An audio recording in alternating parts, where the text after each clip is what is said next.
নেওয়ার জন্য আমি যাই। তো ওনাদের কথাবার্তা বা টিমের যে অ্যাপ্রোচ সেটা ভালো লাগে। ওদিনই একটা সেশন নেই।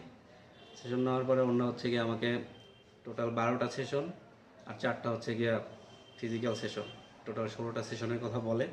তো 16টা সেশন হচ্ছে গিয়ে আমার গত 24 তারিখে শেষ হয়েছে। আমি এরপরে ব্যাংকে ব্যাক করছি আলহামদুলিল্লাহ। এখন আলহামদুলিল্লাহ ভালোই আছি। সামান্য কিছু প্রবলেম আছে, যেমন দাঁড়াইলে আগে যেরকম একদম মানে সিভিয়ার পেইন করতো, টান লাগতো, এগুলো এখনও লাগতেছে না। এখন আলহামদুলিল্লাহ অফিস করতেছি।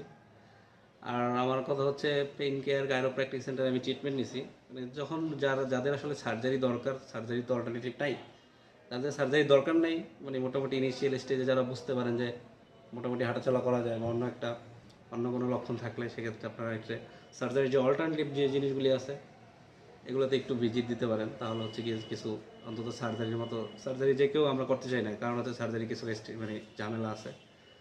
তো পেইন কেয়ার বলেন বা আর একটা যে কোনো একটা মানে অল্টারনেটিভ যে ট্রিটমেন্ট আছে আপনার একটু ওই জায়গাগুলোতে যাইতে পারেন। আর আমার ক্ষেত্রে হচ্ছে কি আমি পেন কেয়ারে গেছি কাকতালীয় হবে, ওনাদের কোনো ভালো রিভিউ দেখে গেছি ব্যাপারটা এরকম না।